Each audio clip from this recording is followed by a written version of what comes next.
nataka niseme tu kwamba kamati ya utekelezaji ni kikao kikubwa sana ndani ya umoja wa vijana wa Chama cha Mapinduzi. Baraza kuu, kikao chetu cha mwisho kabisa ni baraza kuu. Kabla ya baraza kuu kuna kamati ya utekelezaji ambayo ndiyo secretariat ya baraza kuu, na baada ya kamati ya utekelezaji kuna secretariat ambayo ndiyo kamati tendaji ambayo inahusisha hao wakuu wa idara. Mimi ni mjumbe wa kikao cha kamati ya utekelezaji na mimi ndiyo katibu wa kamati ya utekelezaji na ndiyo katibu wa baraza kuu. Pamoja na majukumu niliyokuwa nayo, kazi kubwa ni kuhakikisha kwamba kanuni haivunjwi kwa njia moja ama nyingine. Jukumu langu kubwa ndani ya taasisi hii ni kuhakikisha kwamba kanuni ya umoja wa vijana haivunjwi. Kwa hiyo naweza kusema mimi ndiyo msimamizi mkuu wa kanuni, ambayo hata ikitokezea kwamba kanuni inataka kuvunjwa, mimi natakiwa kuwashauri viongozi wangu, mwenyekiti, makamu mwenyekiti na wajumbe wangu wa vikao vya juu, kwamba jamani, huko tunakokwenda siko. Nataka ni uhakikishie umma wa Watanzania kwamba hakuna kanuni ya umoja wa vijana iliyovunjwa katika uteuzi ama kuwakaimisha wakuu hawa wa idara. Mamlaka ni ya kwao, wajumbe wa kamati ya utekelezaji. Wao mamlaka yao ni kukaimisha. Mamlaka yao ni kukaimisha. Mamlaka ya kuthibitisha ni mamlaka ya baraza kuu. Na hata ukienda kwenye ibara ya 88 inazungumzia vizuri sana idara za umoja wa vijana wa CCM makao makuu. Na ukienda kwenye ibara ya 89 inazungumzia vizuri sana uteuzi wa wakuu wa idara za makao makuu. Kwa hiyo walichokifanya wao hawajamaliza uteuzi, wao wamekaimisha ili majukumu yaende, kwa sababu baraza kuu linakutana kabla ya mabadiliko yetu ya kanuni yaliyofanyika tarehe 11. Baraza kuu linakutana mara moja kwa mwaka. Lakini sasa hivi kwa mabadiliko ambayo tumeyafanya juzi, mabadiliko haya yamewezesha kwamba baraza kuu linakutana kila baada ya miezi 6. Huwezi kukaa miezi 6 yote huna wakuu wa idara. Huwezi kuendesha umoja wa vijana wa CCM, kwa sababu hawa ndio ambao tunasema kwamba ndio moyo wa shughuli za utendaji ndani ya umoja wa vijana wa Chama cha Mapinduzi. Kwa hiyo hakuna mvurugano ndani ya kikao cha kamati ya utekelezaji. Kikao kimemalizika salama, na watu wameondoka wakiwa wamekubaliana, na wote wana imani kwamba watu waliowaweka ndio watu sahihi kwa muda ambao tuko nao. Kwa siasa hizi tunazokwenda nazo ndio watu sahihi. Vijana wako wengi, na kama wako wengi, kila mmoja atapata majukumu haya kwa mujibu wa maeneo ambayo yapo. Kwa hiyo niendelee kuaminisha umma nikiwa kama msimamizi mkuu wa kanuni, hakuna kanuni ambayo imevunjwa katika uteuzi huu wa wakuu wa idara. Kamati ya utekelezaji ya umoja wa vijana wa CCM imekutana tarehe 18 mwezi wa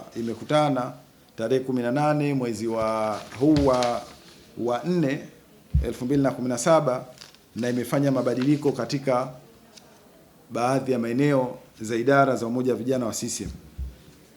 Tulikuwa tuna makatibu ambao walikuwa wanashikilia idara hizo. Bahati nzuri makatibu wetu wawili wameteuliwa kuwa makatibu wa CCM wa wilaya, ambaye ni Pili Agostino ambaye yuko Dodoma mjini, na pamoja na Sylvester Yaredi. Sasa kwa mamlaka hayo ambayo nimeyazungumza, idara hizi hazitakiwi kuwa wazi. Zinatakiwa zijazwe hizo nafasi ili majukumu yaweze kuendelea. Kwa hiyo tumefanya uteuzi wa wakuu wa idara. Kamati ya utekelezaji ya taifa, ibara ya 88 inaelezea idara za umoja wa vijana wa CCM, lakini na ibara ya 89 inaelezea uteuzi wa wakuu wa idara za makao makuu umoja wa vijana wa CCM. Kwa hiyo tumefanya uteuzi huu wa kuwakaimisha baadhi ya vijana na makada wa CCM kushika nafasi mbalimbali. Amekaimishwa ndugu Doris H. Obeid kuwa idara ya uchumi, uwezeshaji na fedha. Amekaimishwa ndugu Daniel Zenda kuwa katika idara ya vyuo na vyuo vikuu. Amekaimishwa ndugu Joketi Mwegelo kwa idara ya uhamasishaji na chipukizi.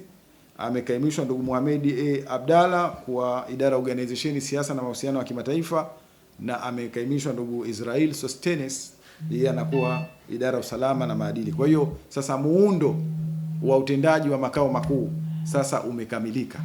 Kwa hiyo sasa ni kufanya kazi tu. Eneo jingine ni upotoshaji na uzushi dhidi ya umoja wa vijana wa Chama cha Mapinduzi. Sisi tunaamini kwamba waandishi wa habari ni watu wazuri sana, na ni watu ambao wakitumia kalamu zao vizuri, basi wanaweza kuiunganisha jamii na wanaweza kuwa chachu ya maendeleo ndani ya taifa letu.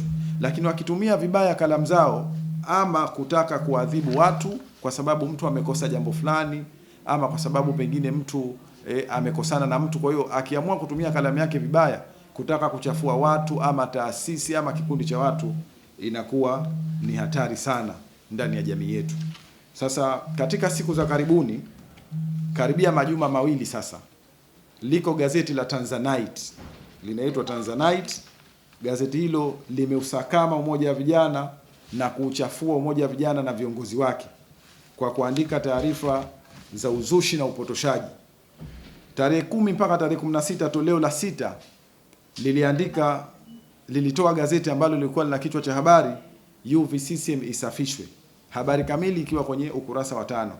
Na gazeti la leo Jumatatu la tarehe 24 mpaka tarehe 30 ambalo linakuwa ni toleo la 7, kichwa cha habari kashfa nzito UVCCM, ukurasa wa 4.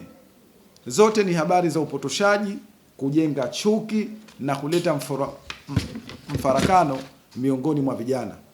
Kwa hiyo baada ya kutafakari, umoja wa vijana wa Chama cha Mapinduzi tumewataka sasa waombe radhi ndani ya siku 7 kwa kutumia peji ile ile na maandishi yale yale ambayo waliandika kutuomba radhi. Vinginevyo, wakati huu tunatafakari hatua stahiki za kuzichukua, basi ndani ya siku 7 kama hawajaomba radhi, umoja wa vijana tutachukua hizo hatua. Lazima wafahamu kwamba UVCCM ni taasisi kubwa sana ya kisiasa, na hatuwezi kukubali kirahisi